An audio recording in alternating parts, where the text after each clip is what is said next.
Class 8, Assalamu alaikum wa rahmatullahi wa barakatuhu. I hope you have completed the exercises and the diagrams that I had asked you to draw. Today I will revise half of the chapter, that is elements, compounds and mixture, and in the second session I will revise the separation of mixtures. So let's begin with the revision. What is matter? Now, what does the word pure mean? Right? I just told you what matter is. Matter is anything that occupies space and has weight.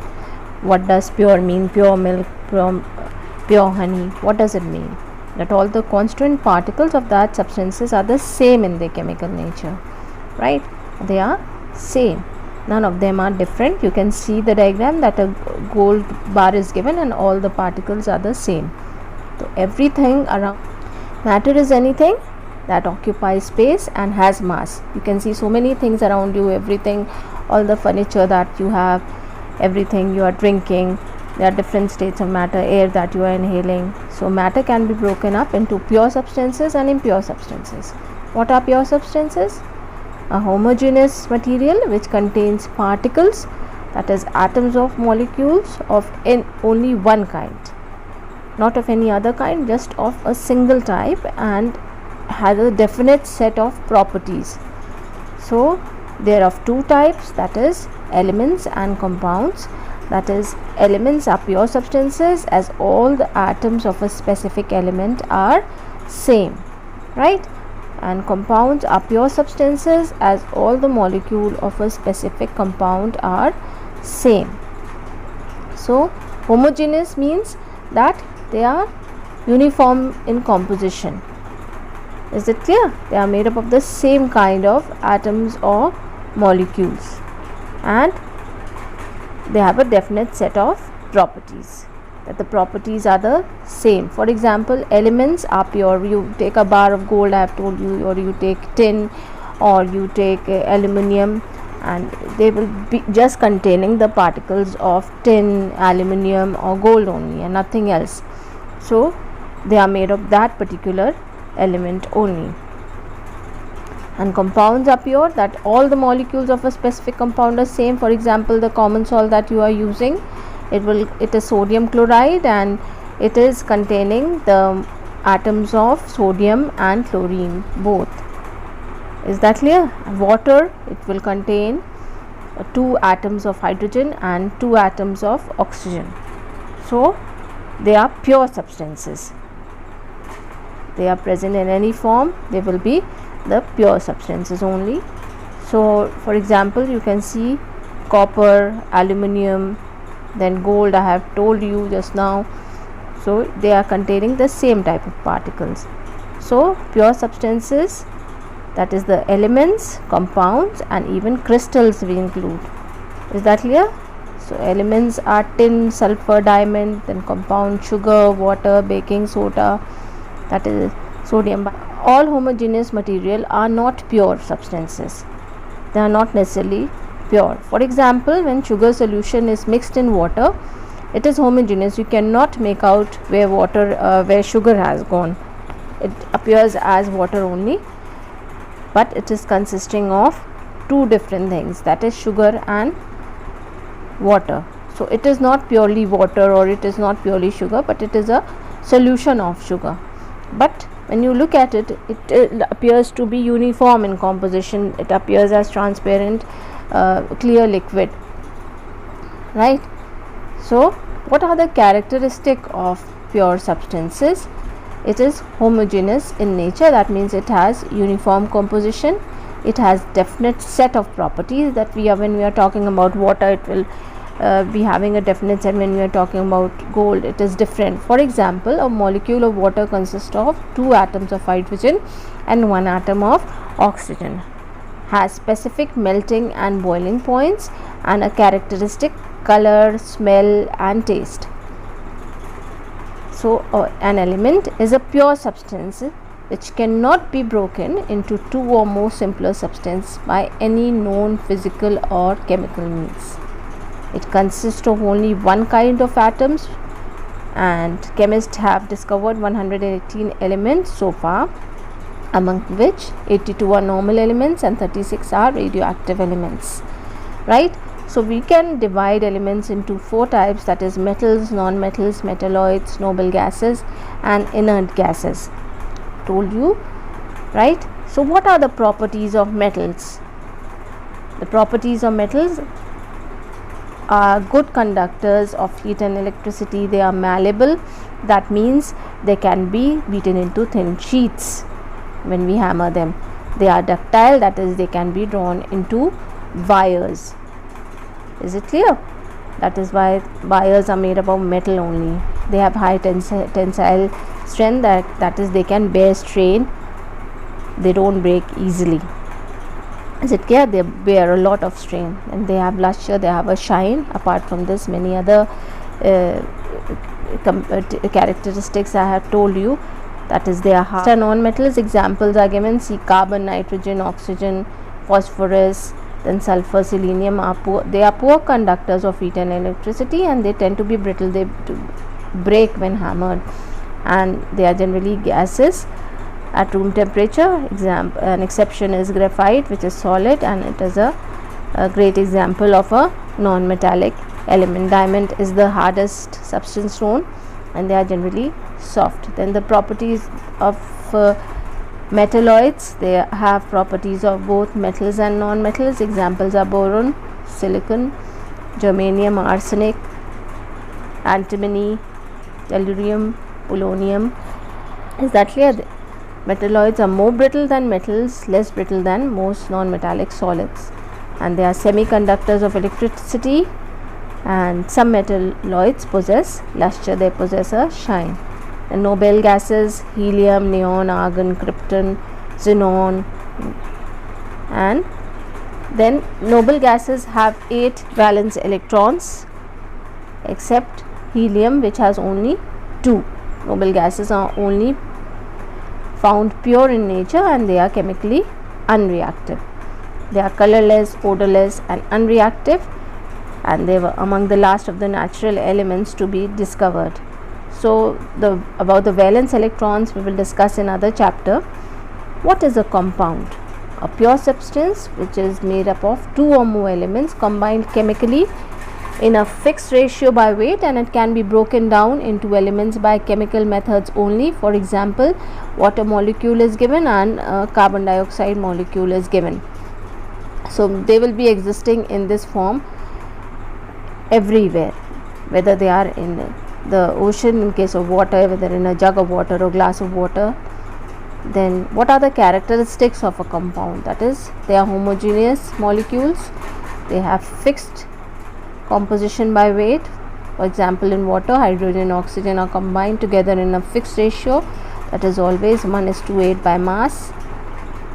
A compound is formed from its constituent elements by a chemical reaction only, they don't form on their own, and the constituent elements of compound cannot be separated by any physical means. If we want to separate water into hydrogen and oxygen, it will not be by any physical means, by a chemical reaction only. What are characteristics of a compound? Can be broken into its component elements by chemical methods only. Properties are different from those of constituent elements. For example, carbon dioxide, carbon is having a different property in oxygen when they combine together. Carbon dioxide is having an entirely different property. Example of water is given. So water, hydrogen, oxygen is present, so hydrogen is highly inflammable, whereas oxygen supports combustion, but water extinguishes fire. Formation of a compound involves energy changes, and this compound has its characteristic melting and boiling point. Then mixtures.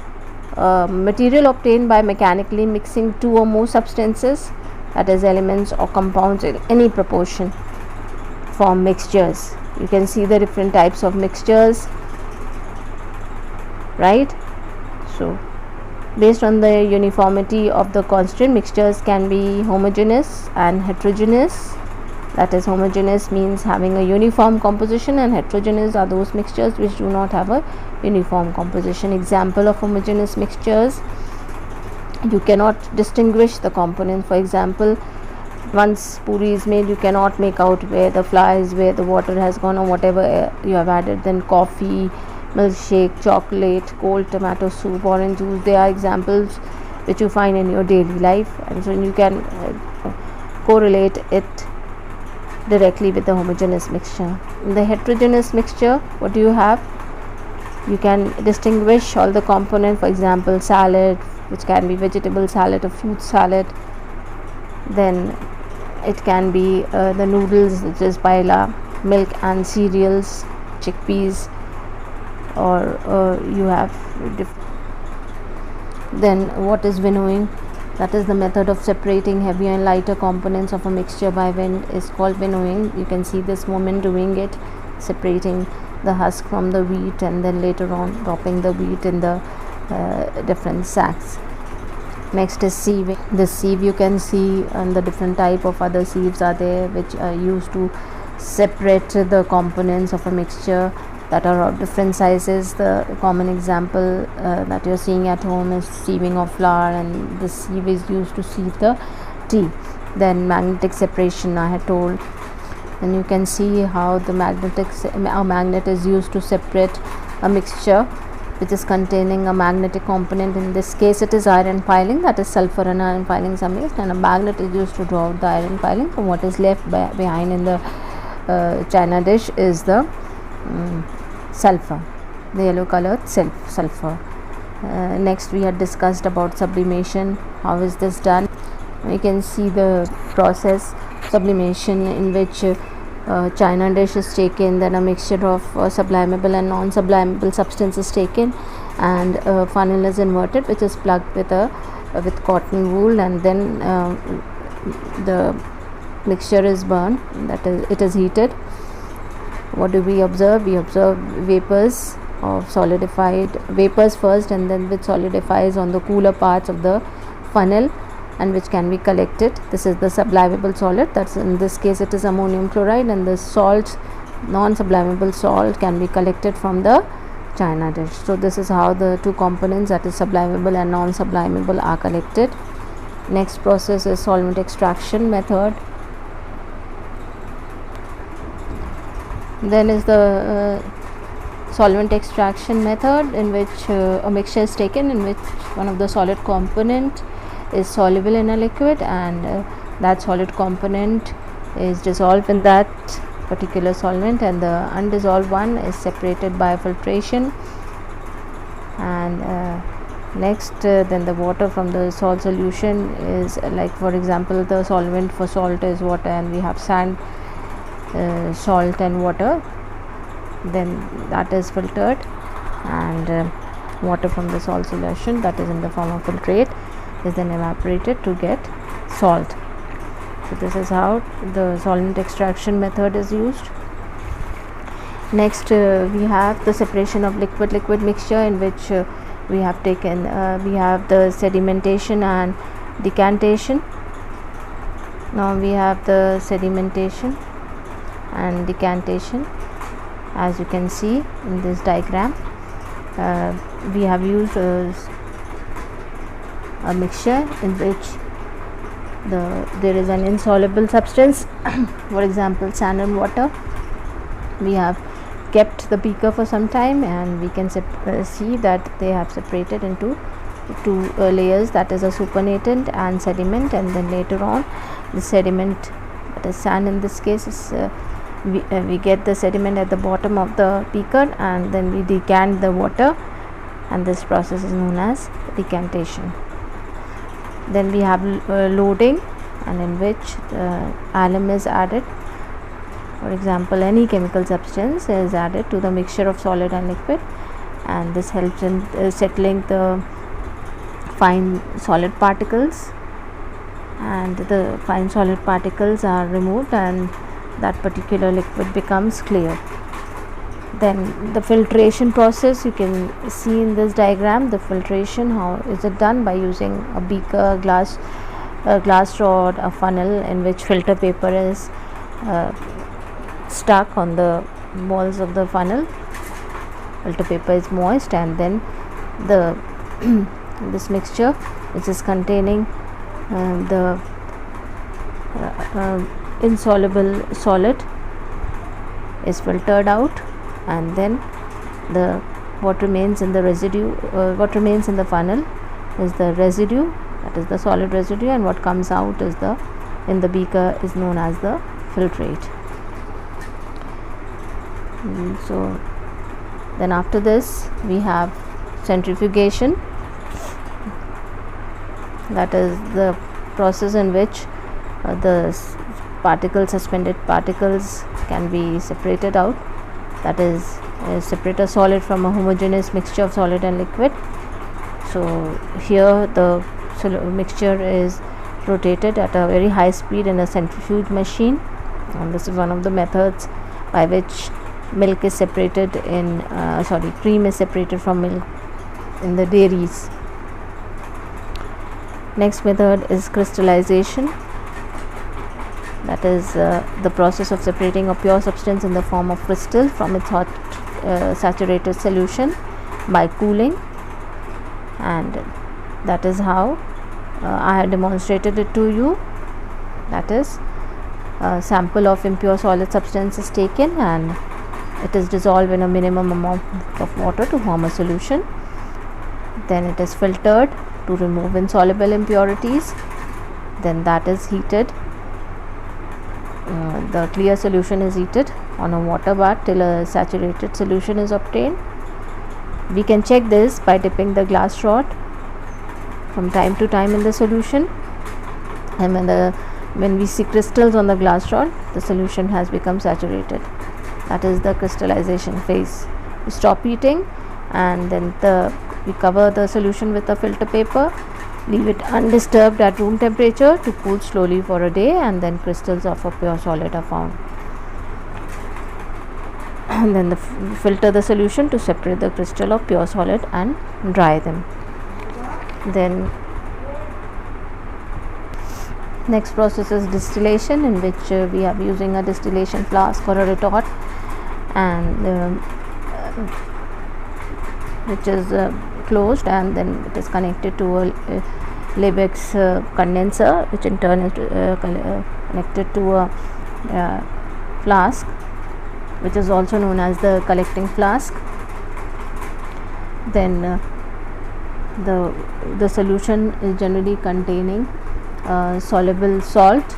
For example, the technique we use to separate the salt and water, both we want to recover both the water and salt, then we use the technique of distillation, and this is done by evaporating the water that is present and the solution that is present, and the water is evaporated, and it is which condenses in the Liebig's condenser, and on cooling down it is collected in the collecting flask. What is left in the flask is the salt. Next technique was for separating a solution of two miscible liquids. In this case it is water and ethanol, and we have the same setup as in the simple distillation. Along with that, we have used the fractionating column. The fractions of different liquids can be recovered. So we are using the principle over here is the difference in the boiling point. One with the lower boiling point distills out first, and followed by the one with the higher boiling point. Then separating funnel, that is the technique for separating the solution, a mixture which is containing two immiscible liquids. In this case it is kerosene oil and water. The one with the lower density settles down at the bottom, that is water settles down at the bottom. One with the lower densities forms the upper layer, and the higher density settles down at the bottom. In this case it is water, which has a higher density. We can open the stop cock and we can collect it, and what remains in the separating funnel is the kerosene oil. Then is the chromatography technique. Here we are using a two phases, that is the stationary phase and the mobile phase. Stationary phase is the filter paper, and the mobile phase is the component of a mixture that moves slowly over the stationary phase.